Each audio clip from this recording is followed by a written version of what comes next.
Students, families of students, friends of students, this is the time of year. We're in mid-December. You might have applied to a university. You're going to start hearing back.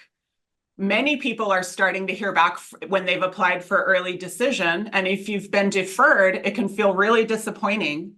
We have an expert here to help with that. So I'm Erin. Thanks for being here at High Value Writing. And I'd like to welcome Dr. Marlena Corcoran.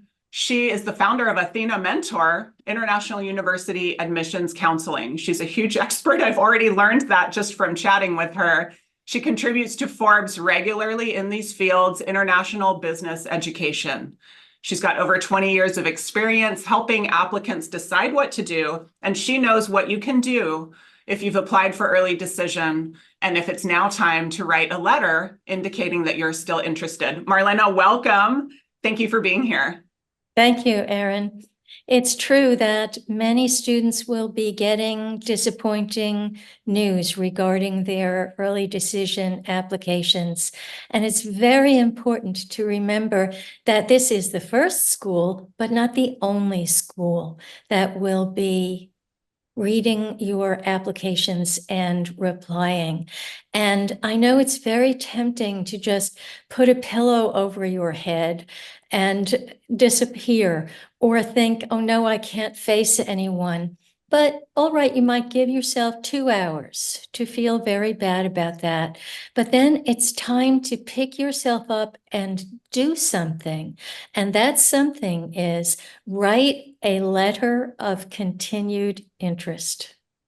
Wow, I love how you capture the feeling of those moments. I'm already remembering actually that period in my life going to check the mailbox and the fears I would feel. So if we've gotten disappointing news so far, we can actually take steps with this particular university as well. So tell us, what is a letter of continued interest and why would a student write one?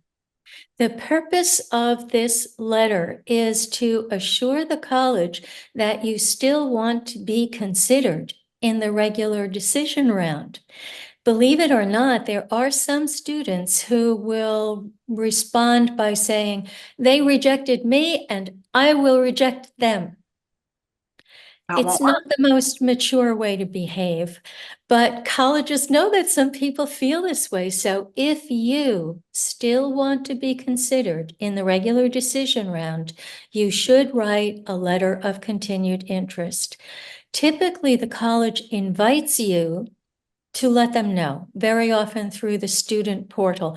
Sometimes it's as simple as checking a box, but I would nevertheless look for any opportunity to write something more than a checked box. Right. That's a great point because maybe there is that option to just say, yes, I'm interested. But when we've talked about writing this letter, this is the opportunity to really convey interesting additional information that can help you potentially be accepted on that regular round. So who would we send this to and what would we include in this kind of letter? Let's break into the writing here. This is a great question because sometimes students think they should write the letter to the college in general or make their case to the director of admissions.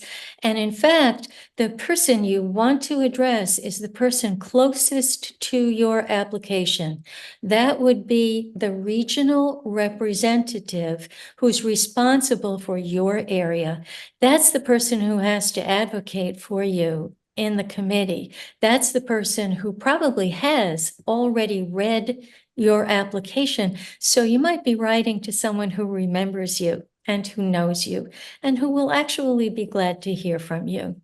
You might be getting an advocate, like you said, versus, and I've been in that situation before where I'm upset and I want to write and I just send it to the most sort of general address. It's not going to go anywhere. So pinpointing, targeting the right person. Perfect. And then what kind of outline could we use for our content? Well, first, let me mention that you can find the name of your regional representative on the list of staff of most admissions pages to the college. Some people don't know that, but that's the person you want to address. And you should feel that you can address that person sincerely, and with you, Erin, would value as authenticity. Right. That person knows that you're disappointed.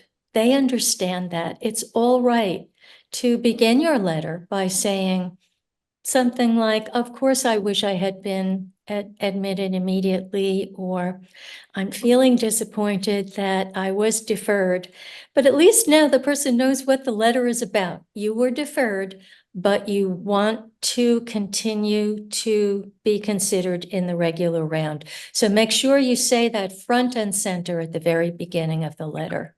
Which is interesting because I always advise in any kind of writing, the main point needs to happen right away. And in this case, while being authentic, yes, I'm disappointed, but I'm still interested. We've also taken care of that. Our main point is out there. They know what's happening. Yes. And you should be specific about your continued interest. Exactly why do you still want to go to this college? Don't repeat what you've already said in your application. That stands. But for example, suppose that regional representative has visited your school between the time you submitted and the time you're writing this letter. You might mention his or her visit. They might remember you if you asked them a question or approached them, or if you've learned something new from tuning in for a meeting of a panel of student ambassadors. That's something new that you might mention about why this college.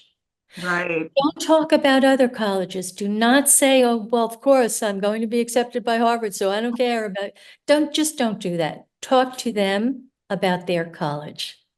Well, and I like your point about specificity because too often we might say, I'm really interested and I'm really committed, but this is an opportunity to actually add something versus the application we've submitted before. Maybe you've even achieved something between now and then, or observed something new, or thought more about your studies or your career. That's right. Teenagers change a lot in the course of 6 weeks. So you may have grown in your understanding of what you would be or what you would contribute to that college. So briefly state that. And then, as you mentioned, Erin, if you've accomplished something really important, either really meaningful or really prestigious, you can mention that. Don't go into details about school events or very local things. That's not necessary. But if you've won a major science prize or had a poem accepted for publication, you can mention that. Okay. So I'm being specific about myself and what else I'm adding on. How can I also be specific about the college? Why them? Right? To keep the focus. We all like to read things focused on ourselves too. So how can I talk about that specific university? Well, for example, if you did have a poem accepted, you might refer to their college literary publication and say that you've read it and you're looking forward to submitting or to working on the staff. Yeah, what I'm getting from that really good example is the student would want to show, I've done my homework. I care about you, the school. I care about the program. I'm trying to join this program on purpose specifically, not just arbitrary looking for a school. And Right. that is that a special case of don't just gush about the prestige of the college is don't bother telling them that you really want to go to their school because it's in the Ivy League. They already know that, don't they? They do know that, yes. They've And heard it before. it's not worth taking up space about because our next point would be keep it short Right. and to the point. You do not have to write the Encyclopedia Britannica about this. It should be no longer than 1 page. And if on your student portal they give you a word limit, stick to it. Right.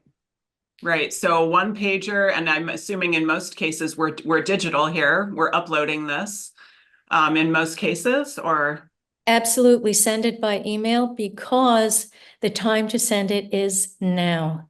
right. As soon as you can pull yourself together and say, okay, it didn't work yet. Yet. But remember, they didn't say no. They said Maybe. So it's time to behave like an adult. Write the letter and get it out right now. It's hard. I have trouble when I get an emotional disappointment. It does take me a while and I want to go under the covers. And I Of love that course. idea of take a little emotional reaction and get it out of your system. But what I'm getting largely from Marlena's points here is there is hope. And not Yeah. only that, there is opportunity. And this letter adds to the possibility that you can move forward towards that opportunity. You might even find yourself emerging from under the pillow with a renewed sense of possibility, because now that you're not tied to attending one school, your horizon opens and you might see, oh, well, actually, I've also applied to 6 other schools already, and I'm planning to apply to another 6 by their early January deadlines or February deadlines. I could do anything. I might go anywhere. And there should be happiness and enthusiasm and renewed energy that comes from that sense of new possibilities. Wonderful. Well, thank you so much for sharing.